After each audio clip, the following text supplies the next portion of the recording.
Welcome to the final This Week in Missouri Politics of 2017. Truly a year that has changed Missouri politics and government. We're joined by a person who's at the forefront of that. State Treasurer Eric Schmitt, you were on the first show we've ever did. 3 years ago now, and you're on this one. Thank you for joining us. It's good to be back. Let's start in out the Treasurer's office. You've had a lot of activity coming out of that your first year. Give me the high points. Yeah, I think if you even take a step back, 2016 was kind of a reset button in Missouri politics. You have kind of a new generation of leadership. Everybody that was elected to a statewide office last year is new to that position, which historically is kind of unique.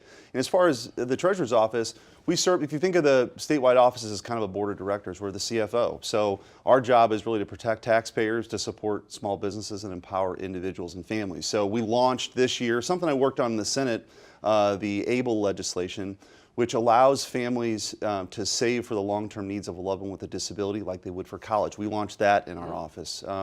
We kind of very early on, I'm the only statewide that serves on the Mosher's board, the state pension board, raised the alarm bells pretty early about a looming pension crisis that's really no longer on the horizon. It's at our doorstep. And so that's something that we've taken on and as part of our job, my job as state treasurer. We manage the state's 529 college savings plan. We're having kind of a record year with that. We're getting good enrollment numbers across the state. We've got pilots across the state, sort of a top 10 state in the way that we manage that. And then we launched something that I'm very excited about called the Economic Dashboard, MissouriDashboard.com. I saw that, yeah. And it's a very transparent way to have all these leading economic indicators on one page. So you can see how Missouri's labor participation rate does as it compares to the national numbers, or the unemployment rate. You can compare county by county college savings rates. How is Missouri doing? Our unemployment is at a historic low. Our labor participation rate is a little bit better than the national average, but there are some signs. For example, our exports are actually below the national average, which for a state like Missouri raises some questions. And that's the whole point of this, is to lay these maps on top of one another. They tell a story. And our job is to kind of have a longer term view of our economy. What are the things, what are our challenges, what are our opportunities, and share that with the public. Let me talk about this pension crisis. Is the problem that the state's not putting enough money into it? Is the problem the fund's not growing at the right speed? What is the problem with the pension crisis? Well, I think a lot of politicians and former board members kind of kicked the can down the road and masked this problem by assuming unreasonable rates of return. I mean, we were chasing 8.5% rate of return. Those numbers aren't realistic. And so when you do that, when you have numbers, for example, mortality tables that very recently were changed, but were still from the 1970s, when you have all those wrong assumptions plugged in, it masks the real problem. So our first order of business is to get those assumptions in line, and it reveals the true nature of the problem. We also have the 7th highest investment fees in the country of any pension plan. So we're working really hard as a board, trying to take a leadership position on that, to get those assumptions in line, bring people together, take off their red or blue jersey, and come up with some good ideas. You've had a little schadenfreude about Illinois' issues and pointing out how Missouri should not be Illinois', where Illinois started with a pension crisis. Now they're selling off state parks, anything that's not nailed down. Missouri, pension crisis, selling off state parks. Is there a trend? Should people be really worried? Well, we did something this summer in front of the Eads Bridge, the historic Eads Bridge, which was hashtag Don't Be Like Illinois, which is pretty sound policy advice for pretty much anything that you're thinking about doing in state government. So, but yeah, the pension crisis in Illinois is driving a lot of their decisions. That big tax hike they had only covers bills that they're bonding to pay bills. I mean, and they never address the underlying structural issue of the unfunded nature of their pensions. And so it's not too late for us. We've got to get out in front of it. But if you think about it, our pensions are about 60% funded. But when you get those assumptions in line with reality, we're really about 50% funded. So we've got time, but we've got to come together and look for some solutions. But the first thing is stop sugarcoating this and just be honest with the people. I saw it's not easy to see you at some of these Republican events, about easily the tallest statewide elected official, but you were at the Trump rally in St. Charles. Yeah. What did the president have to say? Missouri has been playing a very interesting role in this tax reform debate, which I think we should be proud of. I mean, we enacted here in Missouri tax cuts a couple years ago. I was proud to help lead the charge on that and author 2 of the biggest tax cuts we've ever had in the state. We were kind of country when country wasn't cool on tax cuts. But the president announced in Springfield that this was going to be a major policy initiative. And as they're getting close, he was in St. Charles. And I think that's significant. Missouri's kind of Main Street USA on this. We're ground zero. We're moving towards lower taxes at a state level, but we really need tax reform at the federal level. It's been a long time. Mike Tyson was the heavyweight champion of the world back in 1986, the last time that they did this. So I think Missouri families deserve a tax break. What you're seeing is some of the ideas that we talked about. The small business tax cut, which has really never been a part of the conversation before, is in this bill. There's some really interesting things about having 529 savings accounts, not just for college anymore, but for K through 12. So something we're going to talk about on the opinion maker panel. The tax plan as it sets now would change the amount you can deduct out, which would really throw a huge hole in Missouri's budget. Is that the right thing for the federal government to do? And what should Missouri do? Well, those numbers, it's not exactly clear. The numbers as far as what it does to Missouri, we're still trying to sort that out. Does Missouri decouple that? Or, I mean, if there's a pension problem now and this happens, I mean, you're serious cuts. Well, but here's the thing. I believe in lower taxes for Missourians. And so I think we've got to have a plan to figure out how we can get to a lower tax burden for Missourians. So I support this would do it, right? I support doubling the standard deduction, and that's what they're contemplating in Congress. Now, how all these other moving parts fit together as they deal with this conference committee, we'll see how that plays out. But I think look, I grew up in North St. Louis County. My dad took every shift that he could get, worked the midnight shift 7 days a week to provide a better life. That is a very foundational thing for how I view the world, my political ideology. Jack Kemp, as we've talked about before, is my sort of political hero. I believe in lower taxes. I believe in more take-home pay. I'm glad that the federal government's moving forward. There's still more for us to do in Missouri. It's a central issue for me, and I think, you know, look back again at 2016, that's the message that voters were delivering. They want less regulation, they want lower taxes, and they want more opportunity. So I saw you on Fox Business talking about the Senate race with Claire McCaskill. You're from North County, but you travel the whole state now as state treasurer. Give me the breadth. Let's start at the top. How's Donald Trump doing in the state of Missouri? I think, look, when he's taking on, you look at Gorsuch, the appointment to the Supreme Court, you talk about tax reform. I mean, these are the kind of policies that Missourians have been looking for. The last 8 years, we didn't see 3% growth in any one year. That's unprecedented, by the way.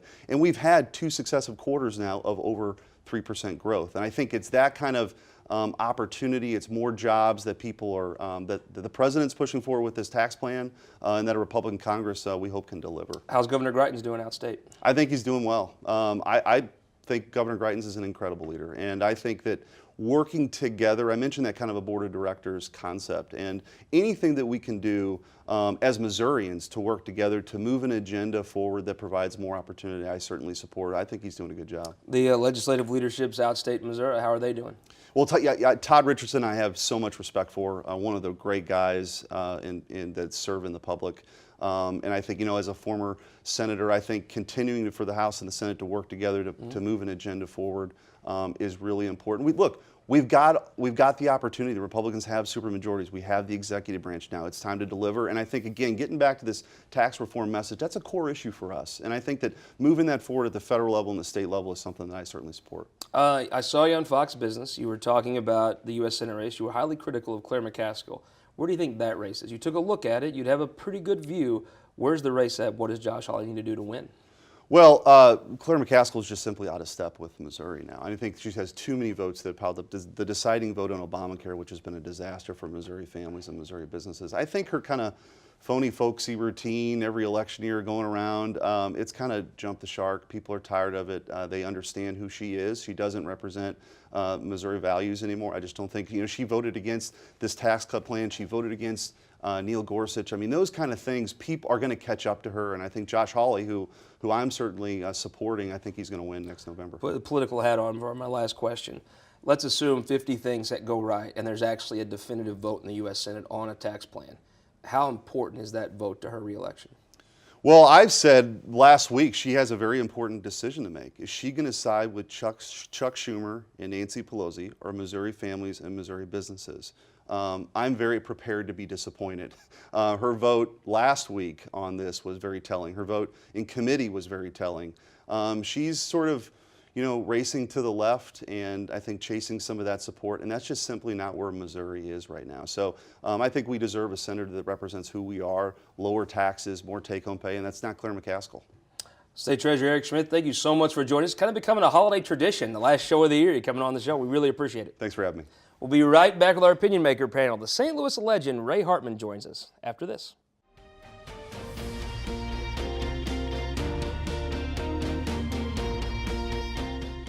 In 2008, Republic Services acquired the Bridgeton landfill in a merger.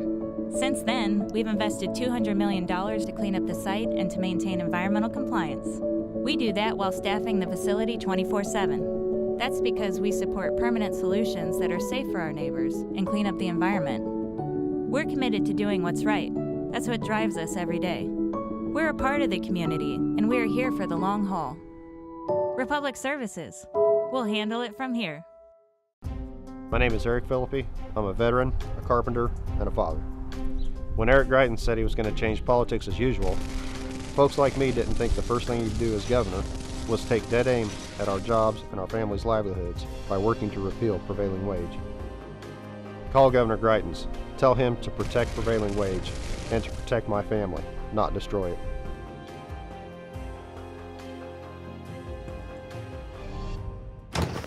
At Ameren, Missouri, we believe in the power of light. It makes scary stories less scary, and nighttime adventures more likely to last the night.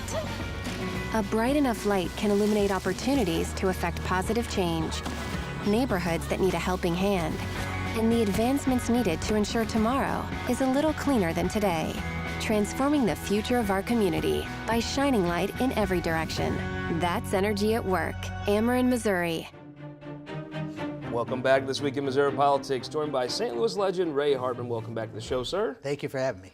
Sarah Martin, Alderwoman, Jefferson City aficionado. Welcome back. Thank you.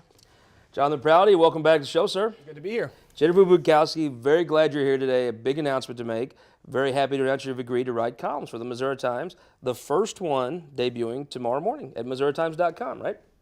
That's correct. I'm very excited for the opportunity to share my many views with the readers. I hope to hear back from them as to what they think. Well, we're very excited about it and looking forward to it, so thank you very much. Thank you. Let's jump right into the issues. The biggest piece of Missouri political news would be the Commissioner of Education was fired, finally. One of the most tortured, maybe poorly handled firings in recent political memory in the state. The governor, he got it done, and maybe he should have. I don't know. I don't think it's good for the process. I think there are processes in place and that you respect those, but I think now we're seeing just a whole new era where people do what they want to do, and you know, it may be not a less partisan, more urban rural divide, but people go with their agenda. It doesn't matter if something is supposed to be unbiased or unpartisan or nonpartisan or not political. We're politicizing everything now, and I don't think that's good. What do you think, Ray? Well, other than being wrong dramatically on substance with regard to charter schools and selling off our public education system, and being even more wrong on process, where he just trampled any even appearance of independence in our state government with regard to boards that truly should be independent of the governor. Other than that, it was a great moment for, I guess. He did win the election. He won, yeah. And he I guess, talked about some of these things, Right. maybe not at the forefront, but certainly discussed them. Right. At the end of the day, though, if you're going to have a commission theoretically independent, but it's not independent, shouldn't you just have a Secretary of Education? Let the governors hire him and get him confirmed by the Senate? As I said, I'm certainly biased by the fact that I think schools without rules is not the way to go in education. I'll concede that, but I think that this in his kind of role as mini-Trump, Eric Greitens has shown consistently, whether it's in dealing with the legislature or including his own party or the government, just a lack of respect for process and our institutions. Jon Prouty, he campaigned on that, though. He said he did not like the people's elected representatives, and he meant it. He did, and you know, I think there's been way too much focus on process. You know, all we've heard over the last couple of weeks is appointments and votes and lawsuits, and I think we missed the bigger point, which is that Missouri schools are falling behind. And I think the idea that we're going to continue doing the same thing and expect a different outcome is crazy. So I think they need to be commended for doing what they think is right for kids, even though it upset the education establishment. If you're watching this on MediaCom in Springfield, do you feel like your school is failing? If you're watching this in Kansas City and Independence, do you think your school's failing? I think the proof is in the data, and you know, there are way too many kids who are not testing at proficient levels. They're not prepared for college, and I think that's a problem. The governor said the problem is that administrators make too much and teachers make too less, so he fired the commissioner of education. Is there any possible link to how they set those salaries? Well, you know, I think that's probably one issue of many, but I think they've been pretty clear that at least the board members that I've talked to have been pretty clear that they just see the DESE going in the wrong direction. They want to make a change, and I think that's not unreasonable. Bukowsky, I do agree that part of this has got on how poorly it was handled instead of what they're trying to do. Part of that is the governor really didn't tell Charlie Shields what he wanted to do. Right. Well, I don't care about any of that. I care about results. And the facts are that with great fanfare, they announced this 10 by 2020, that Missouri would be the top 10 by 2020. Well, DESE has taken it in the wrong direction. The results are in, and it's going the wrong way for Missouri's kids. So we elected Eric Greitens to change that status quo. And it doesn't matter how ugly it is. At the end of the day, he got it done. And that's what we elected him to do. Scott, one thing. You can't talk about education outcomes in the state of Missouri without at least factoring in the little detail that we're the 40-something state in support of public education. I understand that money isn't the only answer, but the fact is, all of those 40-plus states, and I don't know where we are now, but I don't think Mr. Greitens is doing anything on this particular point. All 40 of those other states have more resources per pupil than we do. And you cannot, we can argue all day about how much of the problem is for that, but the idea that firing somebody who, from all appearances, was perfectly competent, that's somehow going to change the outcomes in Missouri is just ludicrous, I think. So the one thing about these institutions, they were set up in tradition from this state. Governors Ashcroft to Bond to Carnahan to Holden to Blunt have all followed these things about a theoretical independent board. Part of that's always been you do these interim appointments, but you don't make huge changes in public policy until the legislative branch and the Senate in particular has performed their constitutional requirement. How interesting is it that, I believe the Senate probably confirms people that are more open to charter schools, but the way they've structured it now, you're not really a senator. Senator Romine. I don't think that you're going to see total compliance from our rural legislators. I think that's an interesting thing. Okay, you could say, the state's terrible. We're lucky we have some new person in here to fix us. We're so awful. But, these are things that have been put in traditions, and I think there may be a guy getting in his car, leaving Joplin noon on January 3rd that actually appreciates the state we live in and some of its traditions. How is that conflict going to play out? Well, I think some people hope that the Missouri Constitution says things that it doesn't. The Missouri Constitution doesn't give the Senate the right to pick who the head of DESE is. If we want to amend the Constitution so that it's a cabinet-type position that gets confirmed, then we can do that. Is that what should just happen? If you're going to have a board that should be independent but isn't, shouldn't you just have a Secretary of Education and make it straight on the governor to be accountable? I think this governor might embrace that. Maybe. I don't know where the board should be independent. Part of the Missouri Constitution is that we're talking about traditions here, but I think that the people are fed up with the status quo in Missouri and our traditions politically. And so I think it's a good change. Jon Prouty, as a person that I know is very connected nationally, is there always the issue with Republicans, if you say the status quo is awful, whatever that is, we're going to change it and tip the card over? What happens when you're the status quo? 2 years from now, Missouri and Republicans will be the status quo. Well, that's correct, but I think that's why it's important for the changes to be made now, because how can you be held accountable when you didn't get your way to begin with? Isn't that the guy Eric Greitens won his election by a comfortable margin. He's going to be judged in part on how Missouri schools perform. Shouldn't Eric Greitens have his own handpicked person in there? No, I think that the Board of Education at the elementary level should be just like the Board of Curators at my alma mater at the University of Missouri, MIZ. Are we going to get a Parkway reference in here too? No, we're not. Oh. But we are going to get a Mizzou. I graduated in the half of the class that made the top half possible. No, I think the Board of Curators is a good model also. It should be independent and protect the autonomy and do the right things from an educational perspective. I understand your point, which is that this governor is basically ran on effectively a know-nothing platform with regard to state government that says the institute. But he ran on some ideas he wanted to see. Well, no, I understand that. I respect that. But the idea is everything's broken. Let's tear it all up. So I understand he's following his agenda. I just happen to think it's just dead wrong. He did run on his mom being a Parkway public school teacher. I remember that commercial. So obviously he's willing to ditch some values It there. comes down to the commissioners that he's appointed themselves say they're independent. They're going to make their own choice. If they pick a Missourian, I think this blows over. If they pick somebody from out of state that's got some ties to some donor groups, yeah, I think it'll be a bit of a. You can't say you're independent if you fire the person you've never met and then hire an out-state person that's got connection to the governor, right? I mean, does the person come from Missouri or not? Give me a prediction. I would say probably not. Is the person a Missourian? There's 6 million of the greatest people in the world to pick from. I think pick the most talented one, regardless of where they're from. Missourian take this job? I don't think so. There's 6 million Missourians. Is there not one that I can do this think there job? should be a Missouri, and I think there won't be a Missouri. Interesting. Let's talk about these federal tax cuts.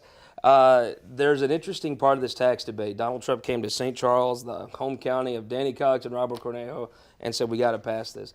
Currently, there's an idea to double the standard deduction. That would blow a hole in Missouri's budget, $500, $600, $700 million. What does Missouri do if this is what gets handed to them? Well, yeah, it's important to note that, I mean, there's nothing in the tax law that specifically singles out state budgets. I mean, this is a Missouri problem because many years ago somebody decided it was a good idea to tie our tax collections to the federal government. I think some legislators are looking at decoupling, and that would essentially inoculate Missouri's budget from any of these changes. But I also think there's a group of conservatives who think it's a good thing. I mean, this would be another tax cut, It's a tax cut that doesn't have to go through the legislature and would result in more spending cuts, even though they'd be pretty painful. This is a tax cut that would, in Missouri's case, not just cut federal taxes, it would cut state taxes. Yeah, Missourians get to win twice Yep. with this tax cut plan, and I think it'll give us a much-needed economic boost. The president said we get tired of winning. Are we going to get tired of winning? I'm not going to get tired of winning. It's an interesting thing. These are real numbers, and when you talk about an $800 million cut to the budget, you're going to start to notice that.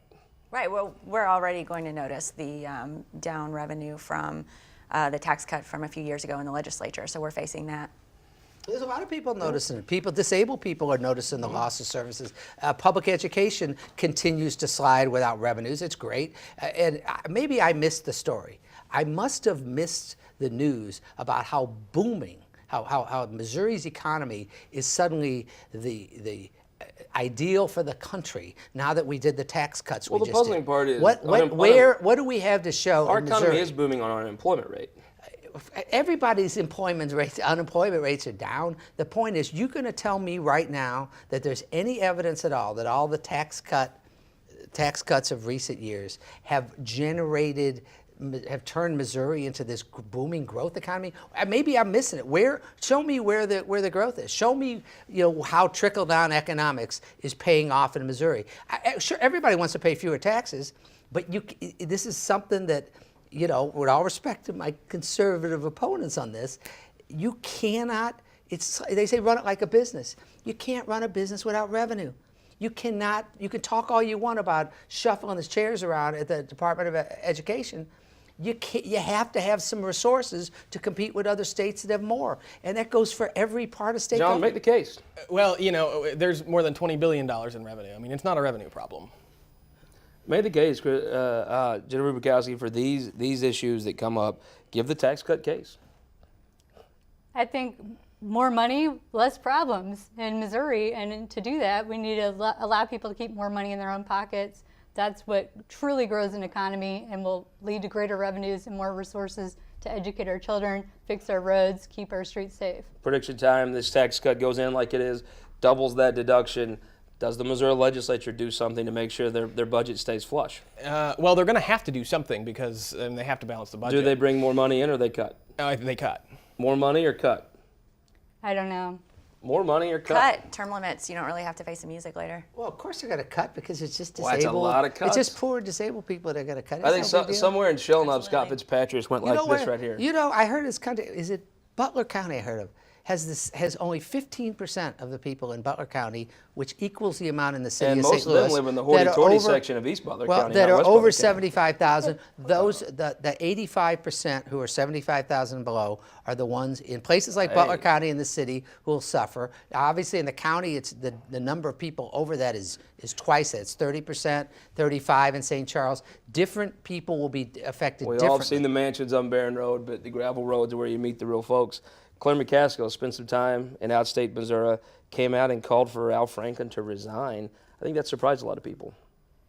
I think that it did, because no previous calls were made for his resignation. I think this decision to come out and ask for that resignation by McCaskill et al. Was nothing to do with morality. It was a political calculation based on 3 different things that just happened this week. We had, first we had the Conyers resignation. We had a new allegation against Al Franken that was eerily similar to what Trump was caught on tape talking about. The Politico story that broke with the new accusation was that Al Franken, came up to a staffer that he didn't know, who was in her mid-20s, and tried to just kiss her. When she dodged and ducked him, he said it was his right as an entertainer to do that. That's just a little bit too tic-tacky. I think there's a line about that. Yeah, it's when you're a celebrity, you get to, what's the rest of that? Oh, let's run the tape from Donald Trump about when you're a celebrity. Let's talk about Claire McCaskill's decision here with just a little bit of time left, though. She's not always been consistent on this issue. Sometimes she supported people that have had these issues. Both parties are struggling with being consistent because, you know, the big test is going to be for Roy Blunt and others on the Republican side when, which I think is going to happen, they have to seat a clear-cut child molester from Alabama. Now, you tell me how that's going to play. I mean, Claire was part of a large group of people that came out against Al Franken. And how would you compare Al Franken and Roy Moore? Well, I don't. Really? I mean, but the difference is how does this affect that race? Well, you know, I think it really puts Republicans in a dangerous position because while the Democrats are purging their problems, we're on the verge of possibly electing somebody where there's been credible allegations of serial abuse to the U.S. Senate. And, you know, Republicans, this could do real long-term damage to us. Let's talk about something good with a minute left. Who won the week? Not a household name, but Emily Murphy. She's a St. Louis native who was just confirmed by the U.S. Senate to head a multi-billion-dollar federal agency, the General Services Administration. Maybe you get the chance to hire a Missourian, you should. Absolutely. Governor Eric Greitens and Missouri Kids breaking up that status quo. Who won the week? Margie the Martyr. Isn't it Margie Van? Yes. What's her last name? Who was unjustifiably dismissed from DESE and will be, I think, sought after and more respected as a result of it. Yeah. Who won the week? State Representative Martha Stevens out of Columbia. She might be in the super minority, but her needle exchange program that she announced this week, it's getting huge support. And putting on my alderman hat in St. Louis City, this could be huge. Interesting thing. I'm going to say my Who Won the Week is going to be Ben Peters at the Missouri Times, Brian Robbins at the Clayton Times, and Ben Stryker at the Clayton Times, who's getting married this weekend, for helping me with the retrospective on Governor Nixon's career. Spent 8 hours. Putting that together was a big effort, and I appreciate all those guys. And stick around for overtime. We're going to have the Alderwoman here and I are going to talk about some of the issues with the Me Too movement. See you next week, or next year.